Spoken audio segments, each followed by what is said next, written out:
দরুদ পড়ে তাহলে 10টা রহমত বর্ষিত হয় এবং তার 10টা গুনাহ আল্লাহ পাক মাফ করে। সুবহানাল্লাহ বলেন। নবীজিকে যদি একবার গালি দেয় আল্লাহ বলছেন তার ব্যাপারে 10টা খারাপি বিপদ আল্লাহ পাক দিয়ে দেন। সুবহানাল্লাহ বলেন। এই তাফসিরের ভিতরে আয়াতের তাফসিরে আসছে ওলীদ ইবনে মুগীরার ব্যাপারে 10টা বিপদ আল্লাহ পাক দান করেছিলেন। যেহেতু একবার নবীকে গালি দিয়েছে, এই গালির পরিবর্তে 10টা বিপদ ওলীদ ইবনে মুগীরাকে দিয়েছিলেন। তার ভিতরে একটা বিপদ হলো ওলীদ ইবনে মুগীরা তার মার কাছে চলে গেলেন, মাকে খুঁজতে। বাড়িতে যে মা নাই, অন্য বাড়িতে এসে উন্মুক্ত তলোয়ার নিয়ে চলে গেছে। মায়ের বুকের ওপরে তলোয়ার নিয়ে গলার সঙ্গে তলোয়ার ঠেকাইলেন। এরপরে উনি ওলীদ ইবনে মুগীরা মাকে বলছে, মা আজকে আমি একটা কথা তোমার কাছে শুনতে চাই, সত্য কথা। কি কথা? মুহাম্মদ বলেছে আমি নাকি জারর সন্তান, আমার বাবাকে এটা বলতে হবে। আমার বাবাকে তুমি ভালো জানো, আমি জানি না। ওলীদ ইবনে মুগীরার মা বলে, বাবা মুহাম্মদ যেটা বলেছে সেটাই সত্য কথা, কারণ তোমার বাবা 18 বছর পর্যন্ত আমার কাছে ছিল না, ব্যবসার জন্য বাহিরে ছিল। 18 বছর আমি অন্য মানুষের সঙ্গে, অর্থাৎ অন্য গ্রামের একজন রাখাল ছিল, মাঠে উট চড়াইতো। আমার একদিন কামভাবের প্রয়োজন হলো, ছটফট করতে করতে গেলাম ওই রাখালের কাছে যাওয়ার পরে রাখালকে আমি কুপ্রস্তাব দিলাম। রাখাল রাজি হয়ে গেল, দুইজন মিলন হলো। মিলামিশার পরে যেই পানিটা এসেছিল আমার উভামের মধ্যে, ওই পানির দ্বারাই তুমি ওলীদ ইবনে মুগীরার জন্ম। সুবহানাল্লাহ। ওলীদ ইবনে মুগীরাকে বলছে তোমার বাবা হচ্ছে রাখাল, তোমার আসল বা তুমি আসলই জারর সন্তান।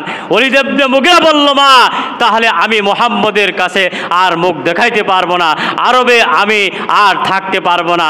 অতএব আরব থেকে, এখান থেকে ওলীদ ইবনে মুগীরা অন্য শহরে চলে গিয়েছিল। সুবহানাল্লাহ বলেন। মুসলমান ভাইরা, এই জন্য মুহাদ্দিস কিরাম বলেন, বিভিন্ন আল্লাহর ওলিরা বলেন, শাইখুল হাদিসরা বলেন, বর্তমান জামানায় যারা হক্কানি উলামায়ে কিরামদেরকে যারা গালি দেবে তারাও ওরকম, তাদের বংশের খোঁজ নিয়ে দেখা যায় তারাও জারর সন্তান। ঠিক না বেঠিক ভাইয়ের আমার? তারাও জারর সন্তান। যারা আল্লাহর বিরুদ্ধে, রসুলের বিরুদ্ধে, কোরআন এবং ইসলামের বিরুদ্ধে কথা বলে তাদের বংশের পরিচয় দেখবেন, খুঁজতে খুঁজতে দেখা যাবে জারর সন্তান। ঠিক না বেঠিক ভাইয়ের আমার? হক্কানি উলামায়ে কিরাম তাদের বংশধর একেবারে সেখান থেকে শুরু করে আল্লাহর রসুল পর্যন্ত বংশের নাম বলতে পারবে। উলামায়ে কিরাম তাদের বাপদাদা পরদাদা পর্যন্ত নাম বলতে পারবে বংশধর। কিন্তু যারা আল্লাহর ওলিদেরকে গালি দেয়, উলামায়ে কিরামদেরকে গালি দেয়, তারা ঠিক তাদের দাদার নামটা পর্যন্ত বলতে হয়তো বা পারে, কিন্তু পরদাদার নাম পর্যন্ত বলতে পারবে না। ঠিক না বেঠিক ভাইয়ের আমার? কারণ হলো তাদের বাপ দাদা ঠিক নাই। নিশ্চয় তারা এই দুনিয়াতে এসেছে অসৎভাবে এসেছে। ঠিক না বেঠিক ভাইয়ের আমার? আমি বলতে চাচ্ছি যে বর্তমান জামানায় একজন কুখ্যাত নাস্তিক এবং মুরতাদ, যে হচ্ছে যার নাম ফজলুর রহমান, আমি রহমান বাদ দিতে চাই, সে একজন জারর সন্তান, একজন নাস্তিক। ঠিক না বেঠিক ভাইয়ের আমার? রহমান তো আল্লাহর নাম, যে আল্লাহর বিরুদ্ধে কথা বলে, কোরআনের বিরুদ্ধে কথা বলে, রসুলের বিরুদ্ধে কথা বলে, মাদ্রাসার বিরুদ্ধে কথা বলে, হক্কানি উলামায়ে কিরামদের বিরুদ্ধে কথা বলে, সেই ব্যক্তির নামের শেষে রহমান থাকতে পারে না, সেই ব্যক্তি নাস্তিক ছাড়া কিচ্ছু নয়। ঠিক না বেঠিক ভাইয়ের আমার? এই বদমাইশটা হলো নাস্তিক। এই বদমাইশ 16-17 বছর চুপ করেছিল, এখন তার আসল রূপ প্রকাশ পেয়েছে। সে না আওয়ামী লীগ, সে না বিএনপি, না জাতীয় পার্টি, না অন্য কোন দল, এ হচ্ছে একমাত্র মুনাফিক। ঠিক না বেঠিক ভাইয়ের আমার? মুনাফিক ছাড়া কিছুই হতে পারে না। আগে সে বাম পন্থা ছিল, বামপন্থী, বাম দল করত। আচ্ছা, বাম ভালো না ডান ভালো?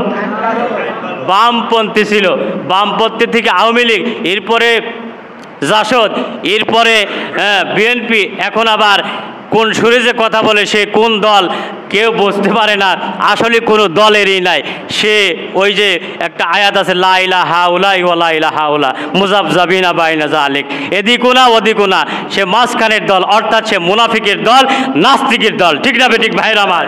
নিজেকে ভাইরাল করার জন্য নিজেকে পরিচিত লাভ করার জন্যই আলেমদের বিরুদ্ধে, ইসলামের বিরুদ্ধে আর কোরআনের বিরুদ্ধে কথা বলছে। ঠিক না বেঠিক ভাইরা আমার? তবে মনে রাখবা, মা ইয়ালফিজু মিন কাউলিন ইল্লা লাদাইহি রাকীবুন আতীদ, তোমার প্রত্যেকটা কথা রেকর্ড হচ্ছে কিরামান কাতিবিন ইয়ালামুনা মা তাফআলুন।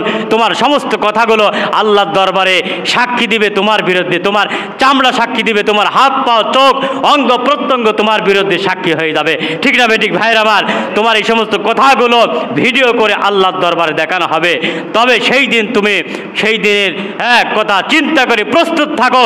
যদি বেঈমান হয়ে মরো, জাহান্নাম ছাড়া কোনো উপায় তোমার নাই। ঠিক না বেঠিক ভাইরা আমার?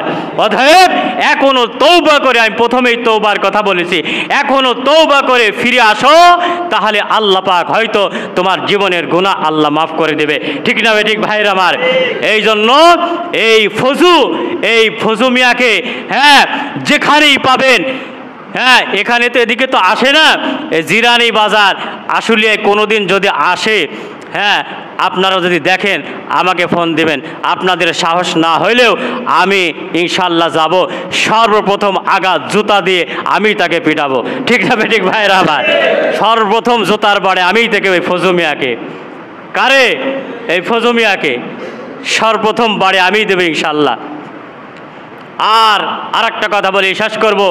যদি কোনোদিন, মৃত্যু তো হবেই, কুল্লু নাফসিন যায়িকাতুল মাউত, মৃত্যু তো হবেই, আইনামা তাকুনু ইদরিকুমুল মাউত ওয়ালাউ কুনতুম ফি বুরুজিম মুশাইয়াদা ইযা জাআ আজালুহুম লা ইস্তাখিরুনা সাআতা ওয়ালা ইস্তাকদিমুন। কোনোদিনও বাঁচতে পারবে না, মৃত্যু হবেই। মৃত্যু যদি হয় আমাদের চোখের সামনে, যদি আমরা জীবিত থাকতে মৃত্যু হয়, আমি আল্লাহি তাল্লাহি বিল্লাহি আল্লাহর কসম করে বলি, তার জানাজা বাংলার জমিনে করতে দেওয়া হবে না, হবে না, হবে না। ঠিক না বেঠিক ভাইয়েরা? কারণ তার নাস্তিক মুরতাদের জানাজা পড়ানো হারাম, তার জানাজা পড়ানো হারাম, জায়েজ হবে না। যেই মৌলবী পড়াবে টাকার বিনিময়, ওই মৌলবীরও আমরা দেখে ছাড়বো ইনশাআল্লাহ। ঠিক কিনা? টাকার বিনিময়ে যদি কোনো মৌলবী তার জানাজা পড়ে, সে মৌলবীকে দেখবো ইনশাল্লাহ, জুতার বাড়ি সেও খাবে। ঠিক না বেঠিক ভাইয়ের আমার? কারণ এরকম মৌলবী আছে দেশে, আছে না নাই? শুধু আপনাদের দোষ দিন না, আমাদের মতো জুব্বা টুবি পাগড়ি ঠিকই আছে, স্বৈরাচারের দালালি করতেছে এখনো, আছে না নাই? নাস্তিকদের পক্ষে কথা নেই, আছে না নাই? ইসরায়েলের পক্ষে কথা বলে, আছে না নাই? এই আমাদের পার্শ্ববর্তী দেশ ভারতের হিন্দুদের পক্ষে কথা বলে, আছে না নাই? নাস্তিক মোরতাদদের পক্ষে কথা বলে, শুধু দুনিয়ার জন্য। কিসের জন্য? দুনিয়া কামানোর জন্য। আমাদের মতো মৌলবী বলবেন, হুজুর অমুক বড় হুজুর এই কথা বলছে। বড় হুজুর ঠিকই আছে, কিন্তু আমল নাই। কি নাই? আমলের নাম কামিয়া, এই জানার নাম, আলেম হওয়ার নাম, মুফতি মুহাদ্দিস হওয়ার নাম কামিয়াবি নাই। যতটুকু জানবেন ওইটুকু মানার নাম, আমল করার নাম কামিয়াবি। ঠিক না বেঠিক ভাইরা আমার? এক শ্রেণীর আলেমরাও জাহান্নামে যাবে, এক শ্রেণীর হাফেজরাও জাহান্নামে যাবে।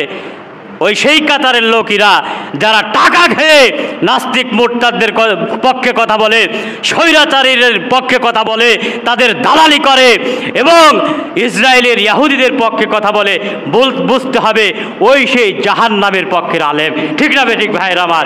আল্লাহ পাক আমাদের সকলকে ইমানের সঙ্গে ইসলামের কথা বলে মুসলমান হয়ে দুনিয়া থেকে বিদায় নেওয়ার তৌফিক দান করুন।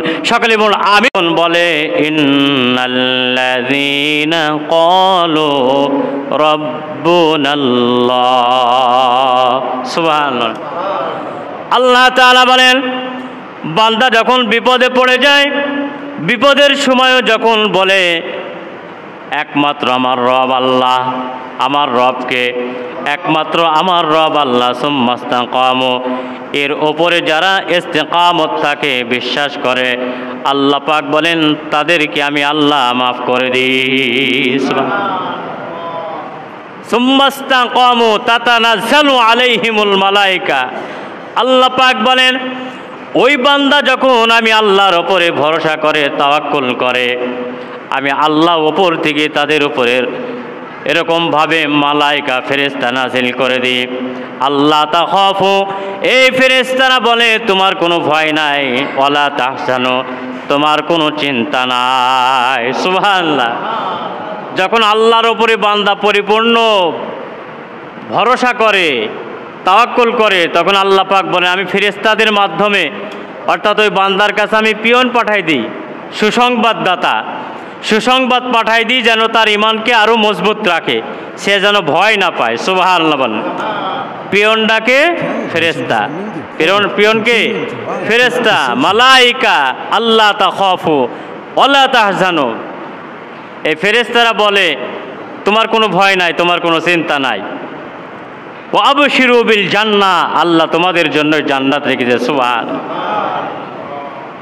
আল্লাহ পাক ওই বান্দাকে সাহস দিতে থাকে ফেরেশতাদের মাধ্যমে, আমার বান্দাকে বলো সে যেন আমার থেকে মুখ না ফিরিয়ে নেয়, সে যেন গায়রুল্লাহর দিকে মুখ না করে। আমি আল্লাহর দিকে যদি রুজু হয়েই থাকে, সে যদি শহীদ হয়ে যায়, আমি আল্লাহ তার জন্য জান্নাত রেখেছি, জান্নাত দেব। সুবহানাল্লাহ। এই জন্যই নবী রাসূলগণের হাইসিয়ত ছিল যতই কাফের ইয়াহুদরা তাদেরকে অত্যাচার করুক না কেন, আল্লাহ থেকে তারা মুখ ফেরায় নাই, তারা কোনোদিন শিরিক করে নাই, কোনোদিন বিদআত করে নাই, একমাত্র আল্লাহকে রব মেনেছে, এক আল্লাহর প্রতি ঈমান এনেছে। ঠিক কি না? এক আল্লাহর প্রতি ঈমান এনেছে, রব মেনেছে, তারা পিছপা হয় নাই। কারণ একজনকে রব মেনেছে।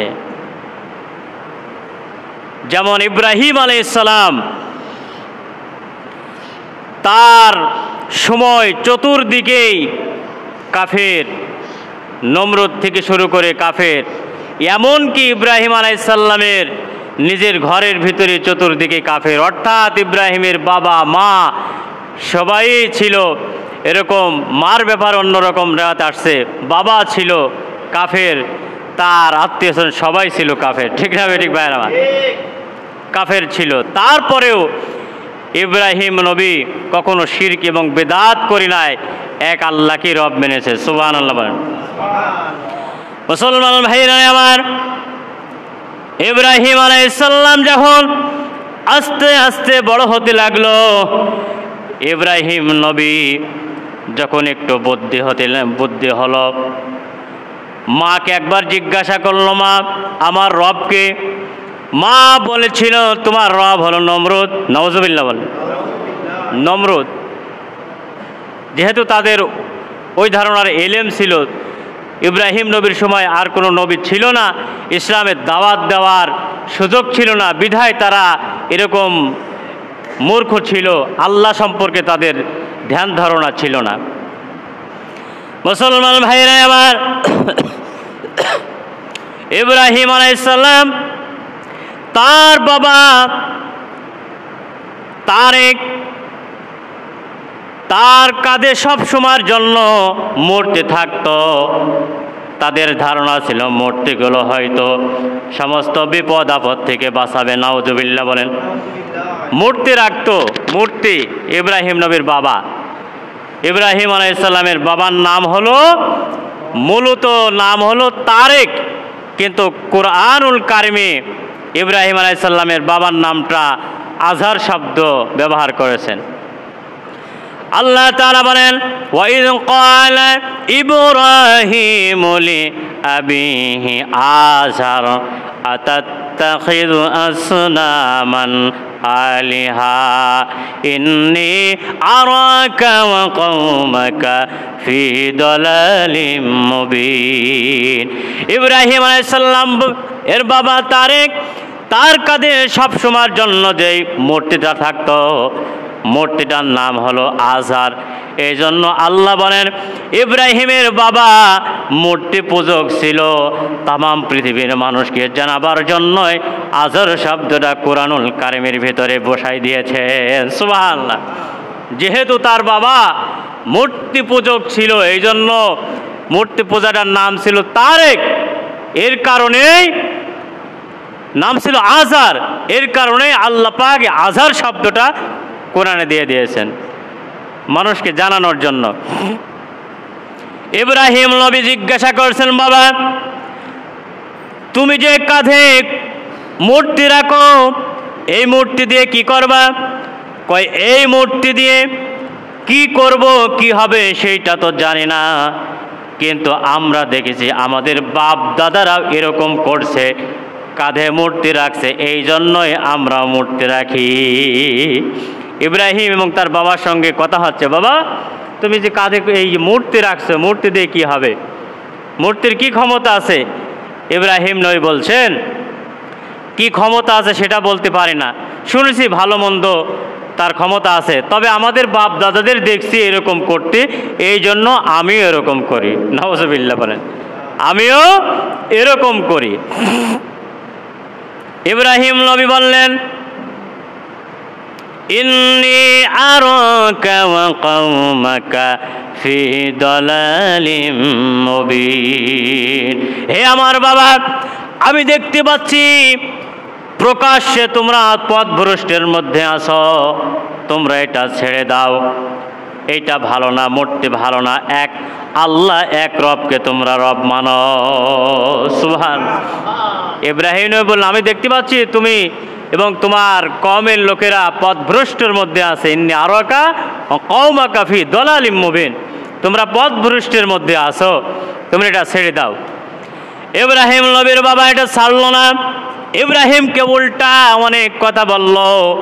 এরপরে আল্লাহ তাআলা ইব্রাহিম আলাইহিস সালামকে সঠিক পথে আনবেন। পৃথিবীর সুন্দর সুন্দর নিদর্শনগুলো, নিয়ামতগুলো আল্লাহ তাআলা ইব্রাহিম আলাইহিস সালামকে দেখাবেন। ওয়া কাযালিকা নুরি ইব্রাহিমা মালাকুতাস সামাওয়াতি ওয়াল আরদি ওয়ালিয়াকুনা মিনাল মুকিনিন। ইব্রাহিম আলাইহিস সালামকে আল্লাহ তাআলা পৃথিবীর বিভিন্ন নিদর্শনগুলো, যেহেতু আল্লাহ রাব্বুল আলামিন ইব্রাহিম আলাইহিস সালামকে খলিল বলেছেন, বন্ধু বলেছেন, ইব্রাহিম একজন নবী, আর প্রত্যেকটা নবীদের উস্তাদ হলো একমাত্র আল্লাহ। সুবহানাল্লাহ। প্রত্যেক পৃথিবীর প্রত্যেক নবীদের, রসুলদের উস্তাদ একমাত্র আল্লাহ, ওহির মাধ্যমে তাদের সব কিছু সমাধান করেন। ঠিক না বে ঠিক? কারণ আল্লাহ রাব্বুল আলামিন পৃথিবীর সমস্ত নবী রসুলদের উস্তাদ। কোন নবী রসুলের উস্তাদ পৃথিবীর কোনো মানুষ নাই। আল্লাহর নবীও কোনো পৃথিবীর কোনো মানুষের কাছে শিক্ষা গ্রহণ করেন নাই, একমাত্র ওহির মাধ্যমে আল্লাহর কাছে শিক্ষা গ্রহণ করেছে। সুবহানাল্লাহ। মুসলমান ভাইরা নেবার, পৃথিবীর নিদর্শনগুলো ইব্রাহিম নবীকে কিভাবে দেখাবেন? সর্বপ্রথম ইব্রাহিম আলাইহিস সালাম এরকমভাবে ইব্রাহিম নবী চিন্তা করতেছেন, একমাত্র রবকে, রবের সন্ধান তখনও কিন্তু ওহী আসে নাই, ওহী ইব্রাহিম নবীর কাছে আসে নাই। আল্লাহ পাক বলেন, ফালাম্মা জান্না আলাইহিল লাইলু রাআ কাওকাবা। আল্লাহ রাব্বুল আলামিন দিনের শেষে যখন সন্ধ্যাবেলা অন্ধকার আচ্ছন্ন ঢেকে আসলো, অন্ধকারের সময় ইব্রাহিম নবী দেখতে পেলেন আকাশের সূর্যগুলো চকচক চকচক করতেছে। সুবহানাল্লাহ। দেখতে পেলেন আকাশের চন্দ্রগুলো এরকমভাবে চকচক চকচক ঝলমল ঝলমল করতেছে। ইব্রাহিম আলাইহিস সালাম তখন বললেন, এই তো পেয়ে গেছি, এটা আমার রব, এটা আমার রব, আমি আমার রব পেয়ে গেছি, এটা আকাশে ঝলমল ঝলমল করছে, এত বড় দেখা যাচ্ছে, এইটাই আমার রব। এখানে তাফসীরের ভিতরে আবার আসছে যে ইব্রাহিম আলাইহিস সালাম ওই সময়কার যারা সূর্য পূজা, চন্দ্র পূজা, তারকা পূজা করত তাদেরকে ডাক দিয়েছেন। যারা আপনার তারকা পূজা করত তাদেরকে ডাকছেন, ডাকার পরে বলছেন, এই যে আমার, হ্যাঁ তোমাদের কথা মানলাম, তোমরা যে সূর্য পূজা করো, এই তারকা পূজা করো, তারকাকে রব মানো, ঠিক আছে। ইব্রাহিম বললেন, আমি কিছুক্ষণের জন্য এটাকে রব মানলাম, কিন্তু দেখবে একটু পরেই এটা আবার অস্তমিত হয়ে যাবে। সুবহানাল্লাহ বলেন। তাফসীরে এইগুলো আসছে কথাগুলো, কারণ অনেক মুহাদ্দিসিন প্রশ্ন করছেন যে কোরআনে সরাসরি এরকম আছে, ফালাম্মা জান্না আলাইহিল লাইলু রাআ কাওকাবা, ইব্রাহিম যখন এরকমভাবে তারকা দেখলেন তখন বললেন এটা আমার রব। তো ইব্রাহিম রব বললেন, ইব্রাহিম তো নবী, তার কাছে ওহী আসে, তিনি রব বললেন কেন? তিনি কি মিথ্যা কথা বললেন? এই প্রশ্নের জবাবগুলো আবার মুহাদ্দিসিনে কিরাম তাফসীরের ভিতরে বলছে না, ইব্রাহিম রব বলেছিলেন। এটা হলো যারা এরকম তারকা পূজা করত তাদেরকে ডাকছেন, ডাকার পরে বলছেন তোমাদের কথা মানলাম, তোমরা যে এই তারকার তোমরা পূজা করো তা কিছুক্ষণের জন্য রব মানলাম, কিন্তু দেখবে এটা কিন্তু চিরস্থায়ী হবে না। সুবহানাল্লাহ বলেন। একটু পরে যখন তারকারাজি অস্তমিত হয়ে গেল, ইব্রাহিম নবী বললেন দেখছো ওটা আসলে রব না, তোমরা যার পূজা করো সেটা রব না।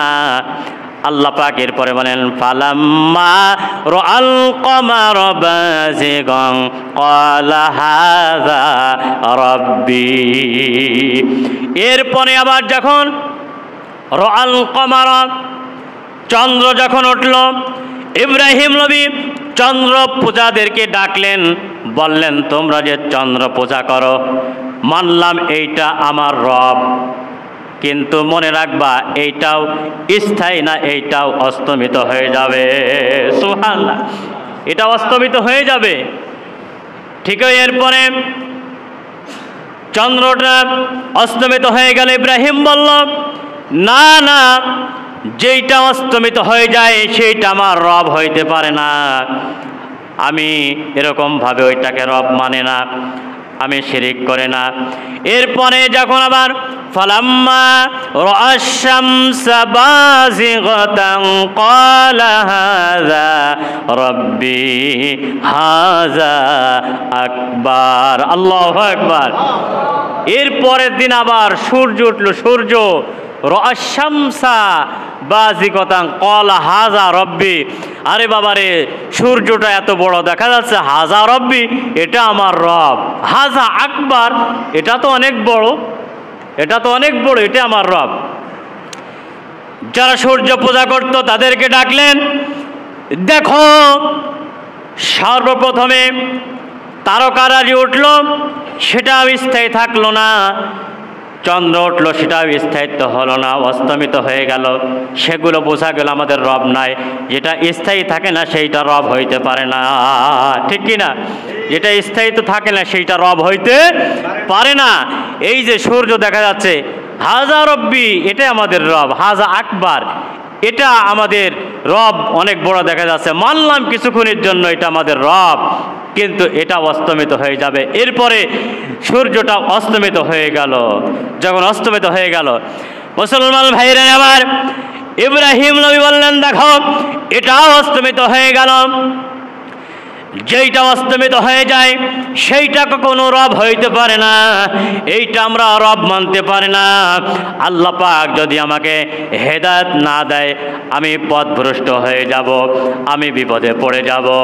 এরপরে আল্লাহ তাআলা বললেন ইন্নী ওয়াজ্জাহাতু ওয়াজহিয়া লিল্লাযী ফাতারাস সামাওয়াতি ওয়াল আরদা হানিফা ওয়া মা আনা মিনাল মুশরিকিন।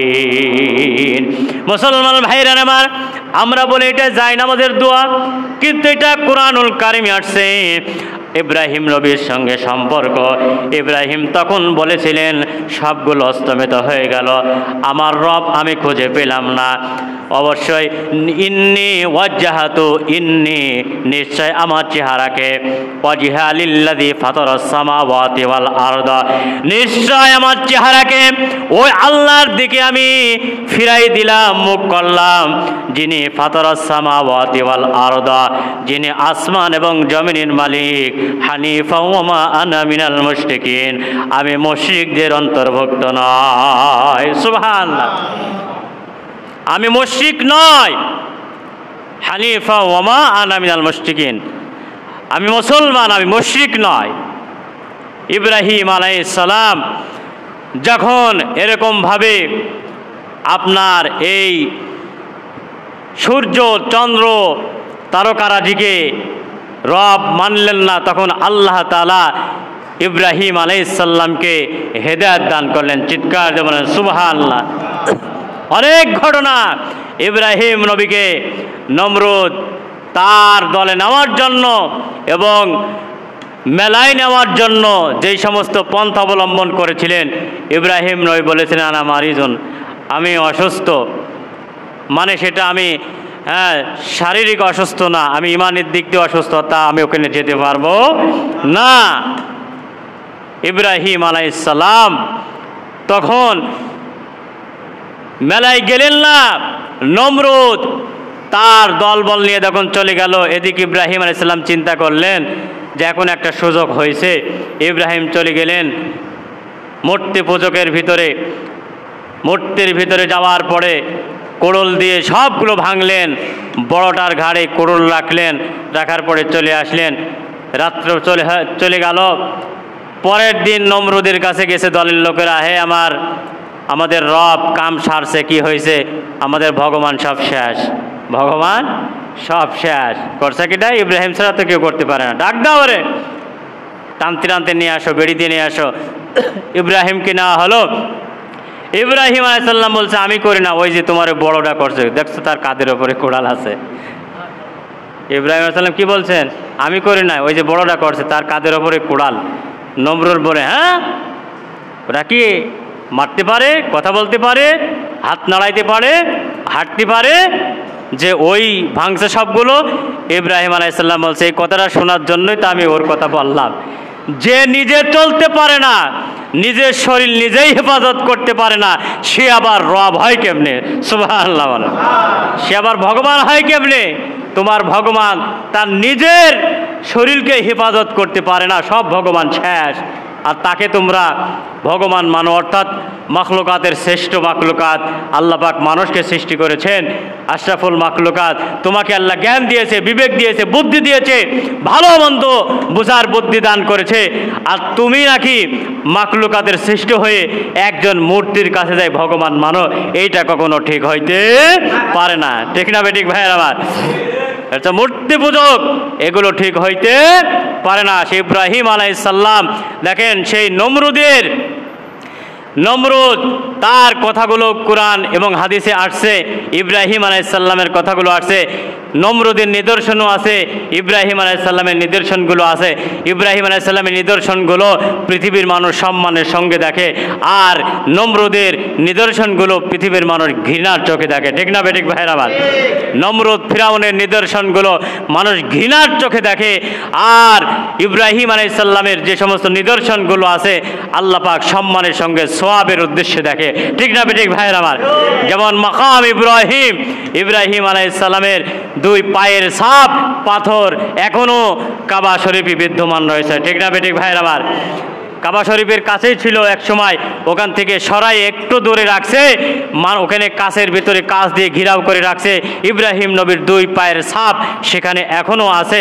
পাথরটা ওই সময় ইব্রাহিম আলাইহিসসালাম যদি উপরে ওঠার দরকার হতো, পাথর এমনি উঠে যেত, আবার নিচে নামার দরকার হলে পাথর নিচে নেমে যেত। সুবহানাল্লাহ বলেন। নিদর্শন আছে পাথরের ছাপ, ওই সময় মজা ছিল পাথরের ছাপ, পায়ের ছাপ পাথরের ভিতরে বসে গেছে। এটা আল্লাহ পাকের কুদরত, আল্লাহ পাকের ক্ষমতায়। ঠিক না বেঠিক ভাইয়ের আমার? আল্লাহ পাকের। যেমন আপনার শ্রীলঙ্কা আদম পাহাড় নাম শুনছেন না? আদম পাহাড়, যখন বাবা আদম আলাইহিসসালাম জান্নাত থেকে নামলেন, আদম পাহাড়ে 1 পা ফেলেছিলেন, 1 পা, সেটা হচ্ছে বাম পা ফেলেছিলেন। এই পাহাড় 7000 কিলোমিটার, 7000 ফুটেরও বেশি উঁচু। সুবহানাল্লাহ বলেন। 7000 ফুটেরও বেশি উঁচা এই আদম পাহাড়। হ্যাঁ, আদম আলাইহিসসালাম যখন নামলেন জান্নাত থেকে, হাওয়াকে জিদ্দায় দিলেন, আদমকে শ্রীলঙ্কা দিলেন, আদম পাহাড়, নামটা আদম পাহাড়। বাম পা দিলেন, সেখানে 1 পা দিয়েছিলেন, বাম পা।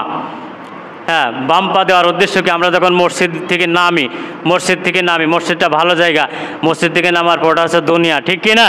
মসজিদ থেকে নামতে হলে কোন পা আগে দিতে হয়? বাম পা আগে দিতে হয় না? তাহলে ভালো জায়গায় ঢুকতে হলে, মসজিদে প্রবেশ করতে হলে কোন পা আগে দিতে হয়? ডান পা। বাথরুমে গেলে, বাথরুম খারাপ জিনিস, এই জন্য বাথরুমে যাওয়ার সময় কোন পা আগে দিতে হয়? বাম পা। বাথরুম থেকে বাহির হওয়ার সময় কোন পা আগে দিতে হয়? ডান পা। এই জন্য আদম আলাইহিস সালাম যেহেতু জান্নাত একটা দামি জায়গা থেকে দুনিয়ায় আসবেন, এই জন্য আদম আলাইহিস সালাম হিকমতের সঙ্গে ওই আদম পাহাড়ের উপরে বাম পা দিয়েছিলেন। সেই বাম পার ছাপ এখনও রয়েছে, প্রায় 6 ফুটের মতো পায়ের ছাপ, আর প্রায় 3 ফুট আপনার আড়ে এইদিকে, আর লম্বায় প্রায় 6 ফুট, আর পাশে প্রায় 3 ফুট। সুবহানাল্লাহ বলেন। সেই ছাপ এখনও আছে। বলবেন এত বড় পা হবে না? হাতি যেমন বড় একটা প্রাণী, হাতি খায়ও তেমন, ঠিক কিনা? আবার না দেও তেমন, ঠিক কিনা? আদম আলাইহিস সালামের বডি ছিল 60 হাত। কয় হাত? 60 হাত বডি যদি থাকে, ছোট্ট একটা পা থাকলে ওই পা দিয়ে কি চলবে? তাহলে পাও তো ওরকম হইতে হবে, ঠিক কিনা? পাও এরকম হতে হবে, 6 ফুট লম্বা প্রায় পাও। কিন্তু এই পাও নিয়ে আবার ইখতিলাফ আছে। বৌদ্ধরা বলে যে এই পাও আমাদের ভগবান, অর্থাৎ গৌতম বৌদ্ধদের ভগবানের নাম কি? গৌতম বৌদ্ধ। আর হিন্দুরা বলে না, ওটা আমাদের ভগবান শ্রীকৃষ্ণর পা। হিন্দুদের ভগবানের নাম কি? শ্রীকৃষ্ণ। আর বৌদ্ধদের ভগবানের নাম গৌতম বুদ্ধ। মুসলমানের রবের নাম কি? আল্লাহ। এই জন্য হাদিস শরীফে বলছে না, এটা হচ্ছে আদম আলাইহিস সালামের পা। গৌতম বুদ্ধের জন্ম আপনার বেশির থেকে হলো আপনার 2500 বছর আগে হবে। ইব্রাহিম আলাইহিস সালাম আর শ্রীকৃষ্ণর জন্ম তো সেদিনকে। পৃথিবীতে হিন্দু রাষ্ট্র একটাই শুধু, আপনার ভারতে। শ্রীকৃষ্ণের জন্ম বেশি দিন নাই, আপনার 500-700 বছর হবে। আর গৌতম বুদ্ধের জন্ম হলো 2500 বছর হতে পারে। ইব্রাহিম নবীর জন্ম প্রায় 5000 বছর আগে। তাহলে বুঝতে হবে আদম আলাইহিস সালামের পর থেকে যারা জন্মগ্রহণ করছে, কিয়ামত পর্যন্ত মানুষ ছোট হয়ে আসবে। আর মানুষ যত ছোট হবে, পাও তত ছোট হবে, ঠিক না বেঠিক ভাইরা? এটা হলো কিয়াস। কারণ ইব্রাহিম আলাইহিস সালামের বয়স যদি 5000 বছর হয়, তো 5000 বছর আগের ইব্রাহিম আলাইহিস সালামের পাও আমাদের থেকেও সামান্য একটু বড় হবে, হয়তো 1 ফুট হবে না, 1.25 ফুট হতে পারে। আর এরপর আমাদের পা কত ছোট, ঠিক কিনা? আর আদম আলাইহিস সালাম যেহেতু প্রথম আদি পিতা, অতএব তিনার বডি যেহেতু 60 হাত লম্বা আর 6 হাত পাশ ছিলেন, তার পাও 6 ফুট হওয়া এইটা কোনো আশ্চর্যের বিষয় না, এটা হতেই পারে, ঠিক না বেঠিক ভাইয়ের? আবার এই জন্য হাদিস শরীফে বলছে ওটা গৌতম বুদ্ধের পাও না, ওটা শ্রীকৃষ্ণর পাও না, ওটা হচ্ছে আমাদের আদি পিতা আদম আলাইহিস সালামের পাও। চিৎকার দেবেন সুবহানাল্লাহ। মুসলমান ভাইরা, তা যে কথা বলছিলাম যে ইব্রাহিম আলাইহিস সালাম নমরুদের সঙ্গে যে আচরণ হয়েছে, নমরুদের নিদর্শনগুলো মানুষ ঘৃণার চোখে দেখে, ইব্রাহিম নবীর নিদর্শনগুলো আল্লাহ পাক সম্মানের সঙ্গে রাখছেন এবং মানুষ সম্মানের সঙ্গে দেখে, ঠিক না বেঠিক ভাইরা? এই জন্য নবীদেরকে যে গালি দেবে সে কখনো সম্মানিত হইতে পারে না, সম্মানিত হইতে পারে না। যেমন আমাদের প্রিয় নবী মুহাম্মদ রাসূলুল্লাহ সাল্লাল্লাহু আলাইহি সাল্লামের জামানায় কাফেররা গালি দিত। তার মধ্যে একজন কাফের নাম হলো ওলীদ ইবনে মুগীরা। নাম কি? ওলীদ ইবনে মুগীরা আল্লাহর রসুলকে গালি দিতেন। একটা আয়াত আছে, মা আনতা বিনিমাতি রব্বিকা বিমাজনুন। মাজনুন শব্দের অর্থ উন্মাদ, অর্থাৎ পাগল। এই কাফেররা নবীজিকে পাগল বলতো। নাউজুবিল্লাহ বলেন। নবীজিকে কি বলতেন? বিমাজনুন। নবী তো পাগল, মুহাম্মদ তো পাগল, নিজ বাপদাদা ধর্ম ত্যাগ করে নতুন ধর্ম আবিষ্কার করেছে, পাগল, এ কথা বলতো।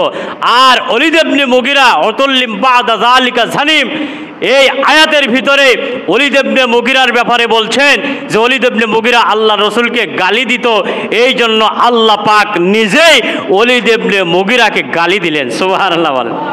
কে গালি দিয়েছেন? ওলীদ ইবনে মুগীরাকে আল্লাহ গালি দিয়েছেন। মুসলমান ভাইরা, আল্লাহ রাব্বুল আলামিন জিবরিল আমিনকে বললেন, জিবরাইল ওয়ালিদ ইবনে মুগিরা আমার নবীকে গালি দিয়েছে, তুমি যাও আল্লাহর নবীকে আমার হাবিবকে বলে দাও ওয়াতুল্লিম বাদা যালিকা জানিম। হে নবী, আপনি এরকম ভাবে সৎ চরিত্রের অধিকারী, আপনাকে যে গালি দিয়েছে ওয়ালিদ ইবনে মুগিরা, সে অচরিত্রবান এবং সে জারজ সন্তান। সুবহানাল্লাহ বলেন। জারজ সন্তান কোরআনের ভাষায় আল্লাহ পাক গালি দিয়েছেন ওয়ালিদ ইবনে মুগিরাকে। আমার হাবিবকে গালি দাও, ইন্নাকা লা খুলুকিন আযীম, আমার নবীর চরিত্র ফুলের মতো পবিত্র, আর তুমি আমার নবীর চরিত্রের মুখে এরকম কালিমার দাগ বসাচ্ছ। হে ওয়ালিদ ইবনে মুগিরা, তুমি জারজ সন্তান। সুবহানাল্লাহ বলেন। মুসলমান ভাইরা, যেমন নবীজির প্রতি যদি কেউ